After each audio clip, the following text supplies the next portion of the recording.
So about 5 months ago, I filmed my first one of these videos where I shared with you 7 books that I think you need to read, so 7 of my favorite books. Since that video, I have read over 40 more books, and so I wanted to do an updated version of this video. So today I'm going to be sharing with you guys 7 more books that I think you guys need to read. If you're coming across this video and you haven't seen the previous one to this, I would also recommend watching it. I'll leave it linked in the description because some of my all-time favorite books are included in that, and I still stand by all of those recommendations, but I'm also very excited about these ones. Let's start off with Second First Impressions. This book is by Sally Thorne, who you may know as the author of The Hating Game, which, if I'm being completely honest, I didn't love The Hating Game. It just wasn't for me. It was a 3-star read for me, pretty average. It just wasn't for me. And a lot of people don't like to hear me say that because it's a lot of people's favorite book, and that's totally fine. You can have your favorite. But for me, when I read this book, after reading The Hating Game, gave Sally Thorne a little bit of a second chance here, I was thoroughly impressed. This was so much better, in my opinion,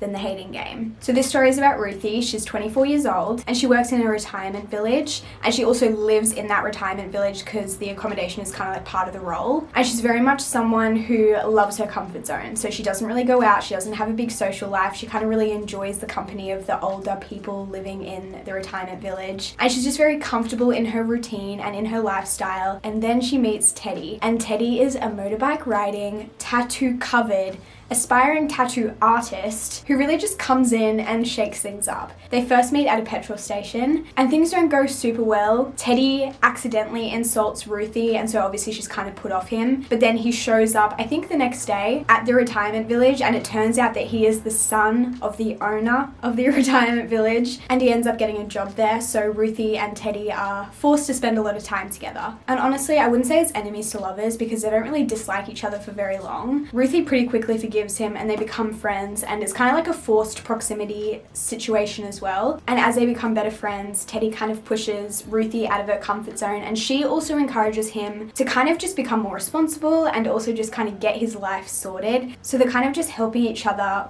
do what they need to do, but somewhere along the line they catch some feelings, and it's just the most wholesome, cute love story I've read in a long time. Personally, I don't usually connect with characters who are more cocky or overly confident, but Teddy just had this like cheekiness or this charm that just got me. And so I really enjoyed this story, and I think it is so worth the read. It's one that I don't hear a lot of people talk about, but I think a lot of people would enjoy it. Moving on to something completely different, we have Verity by Colleen Hoover. I feel like Colleen Hoover is pretty well known on the internet now, and I have read quite a number of her books, but this one is very different from her other novels. Her normal book is romance, but this is like a romance mixed with a thriller, which is honestly like my 2 favorite genres mixed in together. This story is about Lowen, who is an author, a pretty like mediocre author, hasn't really hit any sort of success at this point in her life, but she is invited by a publishing firm to come and finish a series that another author, a very successful author, has started. So that really successful author is Verity, and she's become extremely ill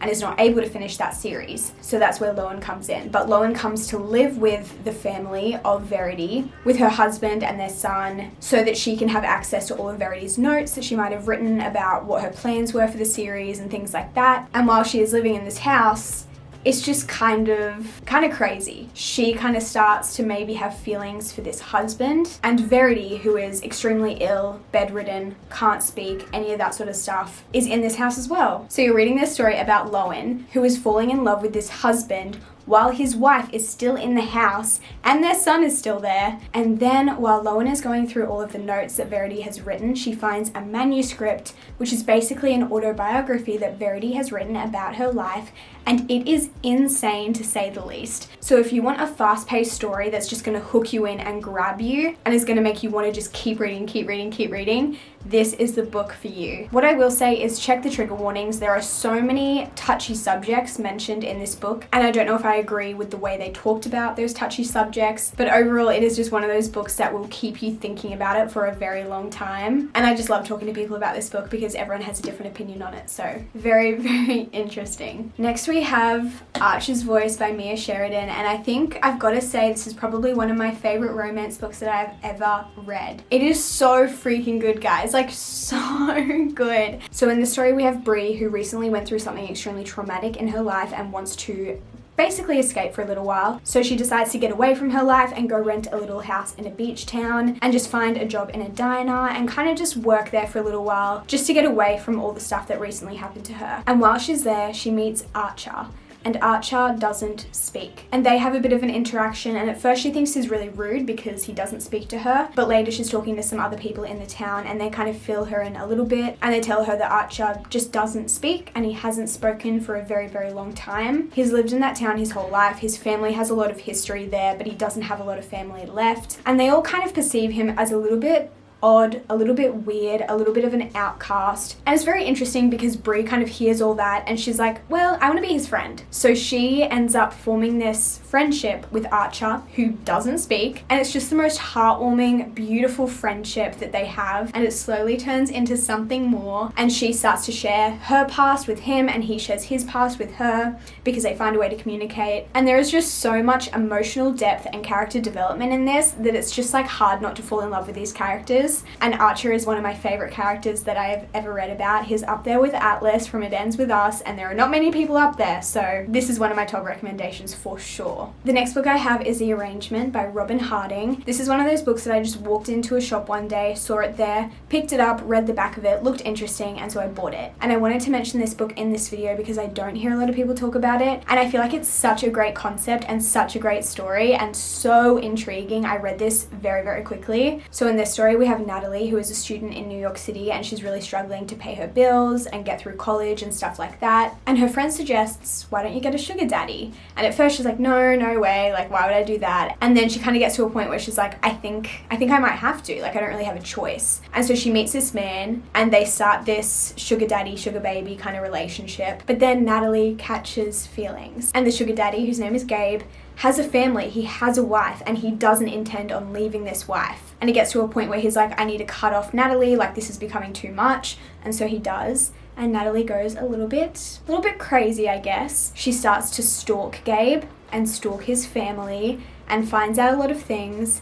And then something absolutely wild happens. And I don't want to say the storyline totally changes, but it's like a major plot twist that you're like, wait, sorry? And it's just such a wild ride from beginning to end. And I just think that if you enjoy kind of like, probably similar to Verity, if you like something that's like thriller, but also romance, you'd probably like this. It's not your happy, feel-good romance rom-com, okay? So just keep that in mind if you're going to pick this up. It is more of like a what the heck is happening, my mind is absolutely blown kind of book. If you've read The Wife Between Us, which was one of my recommendations in my previous video, and you liked it, I would recommend this. It's not the same, but I feel like it has a similar vibe. Okay, so for my next recommendation, I'm gonna actually use all of these 3 books in one. Like, I'm only counting this as one recommendation because they kind of all fit together. So in my last video, I recommended The 7 Husbands of Evelyn Hugo, and still to this day, I think it's my favorite book that I've ever read. It is just so freaking good and is one of those books that I think will just sit in my heart forever. But since reading that book and filming that video, I've also read Daisy Jones and the Six and Malibu Rising, and if you don't know, these are actually part of a companion series. So what that means is, although they don't follow the exact same storyline or the exact same characters,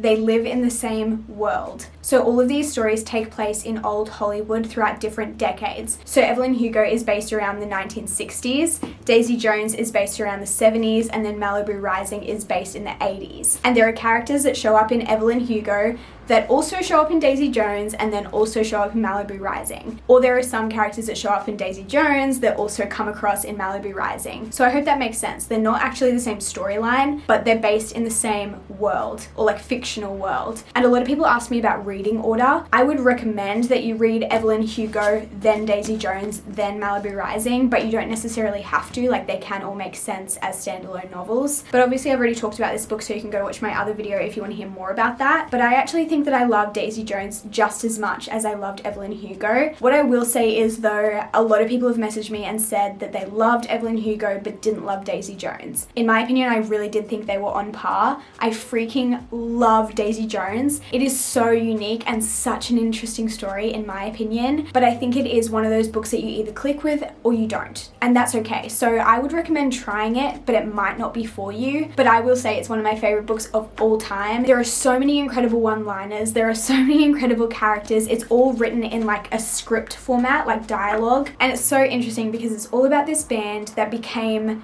very, very successful and basically just what they each thought about that journey, and you get to hear the same story told by different perspectives, and each of the characters kind of have a little bit of a different opinion on how things went. You have the whole classic, it's the 70s, sex, drugs, rock and roll, they're on tour, they're doing wild things, there's a freaking prince involved, like it's just a wild ride, and I think it's so worth the read. And Malibu Rising is quite different. In Evelyn Hugo you have this famous actress, and then in Daisy Jones you have these incredibly famous musicians, and then you get to Malibu Rising and they're actually just children of famous people, which is so interesting to read about because it's just so different from the other two, and something that I don't think you often think about. Like, you think about the famous people but you don't necessarily think about their kids. So this story is about 4 siblings, and they're all kind of like early adult kind of age, and they're all just dealing with completely different stages of life and just different hardships basically. And I think my favorite thing about this book is, one, the family dynamics. The dynamic between all of the siblings and how they relate to each other is again just so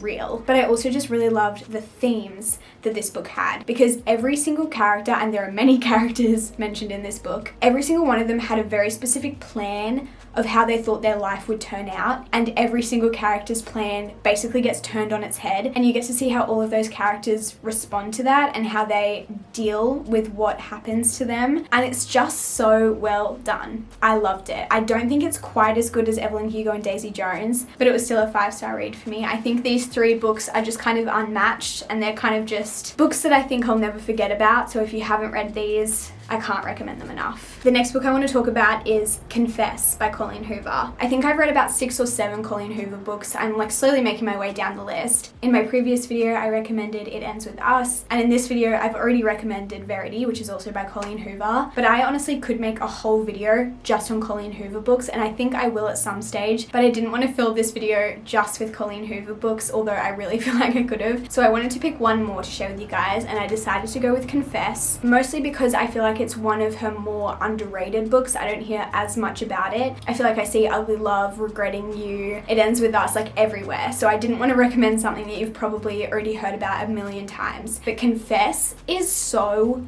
good, and I don't understand why I don't hear as much about it. I feel like the best way to go into a Colleen Hoover book is actually really knowing nothing about it, so I don't want to tell you guys too much and then ruin it, but I will say that this book is just filled with plot twists and filled with like hidden history and hidden connections that all come out in the end, and it's just like, wait, what the heck? How did I not see this earlier? But one part of the storyline that I just think is so interesting is that the guy in the story, so like the love interest, is an artist, which first of all, I'm just like, oof, kind of love that. And he owns a gallery that he opens once a month to sell these paintings that he makes, and all of the paintings are based on people's confessions. So he has this box outside of his gallery that people can come and drop anonymous confessions into whenever they want throughout the month, either of something they did or a secret that they know, or just something that they feel like they need to get off their chest but they don't want anyone to know it's them. And then this guy will read them and he'll choose certain ones that he will create artworks around. So he has these art pieces that are based on people's deepest, darkest secrets. And I just think that concept is so freaking cool, and the way it's described is absolutely amazing, and it's a big portion of the story and how things all flow together. And in my opinion, that's enough to get you hooked and get you interested, but I will say there is so much more to the story than just that. I love it. I think it's so worth the read. And the last book I want to talk about today is Life's Too Short by Abby Jimenez. I'm not quite sure how to pronounce her surname, so I'm sorry if I mispronounced it. This book was another one that I just kind of randomly came across. I saw the cover of it on my library app on my phone, and I was like, oh, that's a cute cover, I'm gonna borrow it. And it turns out that the main character of that book is actually an influencer, which is kind of funny. I actually don't like reading books about influencers. I feel like they're portrayed very interestingly and very incorrectly. But this one was actually really well done. She's actually a travel influencer, but she has been forced to stop traveling because her sister comes and drops her baby off at her doorstep, and now she is forced to take care of her niece. So her sister has dealt with a lot of addiction in her life and feels like she can't take care of her baby, so that is why she dropped it on her sister's doorstep. And so now this travel influencer has to quit her job because she can't travel, and she has to look after this newborn baby even though she has absolutely no experience with babies or children or being a mother. And one night the baby gets upset and just will not stop crying, and the main character hears a knock on her door, and it turns out to be her next door neighbor, who is a very serious, successful lawyer man, and he's basically like, I'm trying to sleep,